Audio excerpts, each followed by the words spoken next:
135 લોકોના ડીએનએ મેળ ખાતા જાહેર, 101 મૃતદેહો પરિવારજનોને સોંપાયા।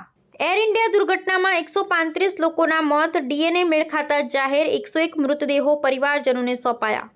અમદાવાદ એર ઇન્ડિયા વિમાન દુર્ઘટના અંગે સિવિલ હોસ્પિટલના સુપ્રેસિડેન્ટ ડોક્ટર રાકેશ જોશીએ પત્રકાર પરિષદમાં મહત્વપૂર્ણ માહિતી આપી હતી।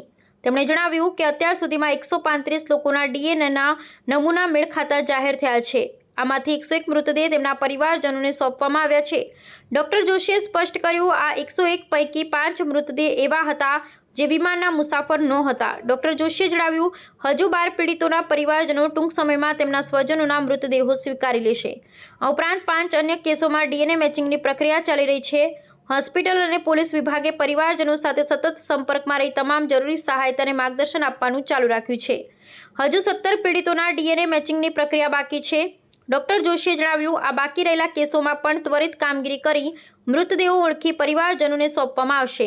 તેમણે ઉમેર્યું કે ડીએનએ ટેસ્ટિંગ અને ઓળખ પ્રક્રિયા અત્યંત સંવેદનશીલ છે અને દરેક પગલામાં સંપૂર્ણ સાવચેતી રાખવામાં આવી રહી છે। ડોક્ટર રાકેશ જોશીએ પત્રકારો દ્વારા પૂછવામાં આવેલા પ્રશ્નનો જવાબમાં કહ્યું કે હોસ્પિટલ પ્રશાસન, પોલીસ અને અન્ય એજન્સીઓ સંકલિત રીતે કામ કરી રહી છે। દુર્ઘટનામાં જીવ ગુમાવનારા દરેક વ્યક્તિના પરિવારને યોગ્ય સહાય અને માનવીય સહાનુભૂતિ મળી રહે એ માટે તમામ પ્રયાસો કરવામાં આવી રહ્યા છે। आपकी तरह मुझे बहुत सारे रात को भी फ़ोन आए थे कि जैसे अभी हमने ये मैसेज आया कि 2 और डॉक्टर की मौत हुई है। मैं आपको फिर से क्लैरिफाई करता हूँ, बीजे मेडिकल कॉलेज के 4 स्टूडेंट की जो डेथ हुई है, जो आप सब जानते हो, उसमें एक भी अंक बढ़ा नहीं है। जो 2 डॉक्टर की आप बात कर रहे हो, उसमें से एक डॉक्टर सूरत के हैं, जो यहाँ पढ़ते नहीं हैं, वो पास हो चुके हैं, लेकिन यहाँ पर उनकी बहन को मिलने आए थे, जो हमारे एक न्यूरो सर्जरी रेसिडेंट की वाइफ थी, उनका भाई थे और उनको मिलने आए थे। वो उनका नाम है। और दूसरे जो डॉक्टर हैं, they were I think in a flight, so वो हॉस्टल में नहीं हुआ है और वो भी हमारे स्टूडेंट नहीं है।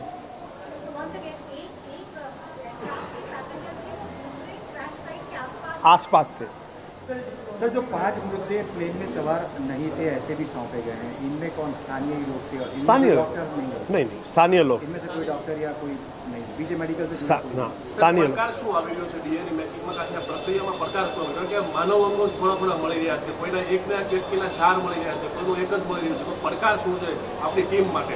પડકાર છે જ, કેમ કે જ્યારે ઘણા બધા લોકોનું મેચિંગ કરવાનું, અમે ગઈકાલે ડિટેલમાં કહેલું કે જ્યારે પહેલું મેચિંગ ચાલુ થાય એને ઘણા બધા લોકો સાથે કન્ફર્મ કરવાનું હોય છે। એ જ રીતે જેમ જેમ પ્રક્રિયા વધે ડેફિનેટલી રિઝલ્ટ આપણને સામે આવતા જાય। પરંતુ જેમ આપે કહ્યું એમ ઘણી બધી વખત કેટલી બેગ્સ છે અને દરેક બેગ્સમાં કે એ દરેકને અલગ વ્યક્તિ ઓર અલગ ટિશ્યુ તરીકે જોવામાં આવે છે, એટલે એ બધામાંથી પણ સેમ્પલ લેવા પડે અને મેચ કરવું પડે। ડેફિનેટલી પડકારજનક છે, પરંતુ એવું કહીશ કે એફએસએલની ટીમ અને એનએફએસયુ ખૂબ સુંદર અને ખૂબ ઝડપથી કામ કરી રહ્યા છે, જેથી કરીને આપણને રેગ્યુલર બેઝ પર અપડેટ મળે છે।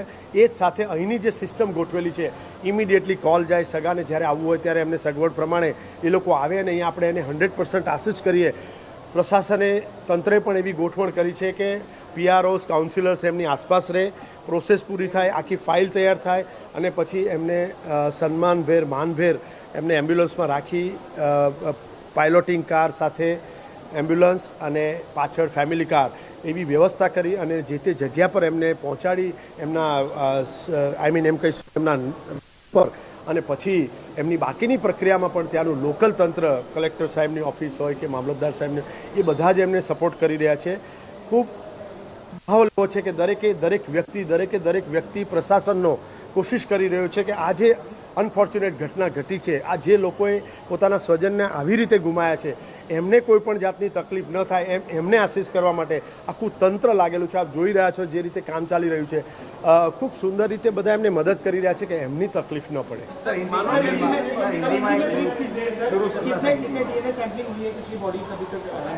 और इसमें स्थानीय लोगों की बॉडी कितनी? हमने जैसे मैंने अभी बताया 135 लोगों का डीएनए मैच हो गया है, जिसमें से 101 परिवार को उनके स्वजन का पार्थिव देह दिया गया है।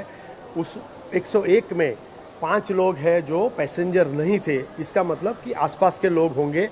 बाकी जो बचे 34, उसमें से 12 फैमिलीज़ कुछ ही घंटों में अपने स्वजन का पार्थिव देह ले जाएंगे। 5 लोग अभी फिलहाल प्रोसेस में हैं और बाकी के 17 ऐसे लोग हैं जिनका कोई ना कोई और मेंबर, फैमिली का मेंबर का डीएनए मैचिंग होना बाकी है। तो इस हिसाब से ये 34 होते हैं। और इसका अगर देखा जाए ब्रेकअप तो उदयपुर से जैसे 2 है, बड़ौदा से 13, खेड़ा से 10, अहमदाबाद से 30, महसाणा से 5, बोटाद से 1, जोधपुर 1, अरवली 2, आनंद में 9, भरूच में 4, सूरत में 3, गांधीनगर 5, महाराष्ट्र मुंबई मिला के 4, दीव में 4, जूनागढ़, अमरेली, गिर सोमनाथ, महिसागर, भावनगर, पटना, राजकोट एंड नडियाद, ये सब में से 1। इस हिसाब से अभी की परिस्थिति है और जैसे जैसे अपडेट आएगा हम आपसे बात करेंगे।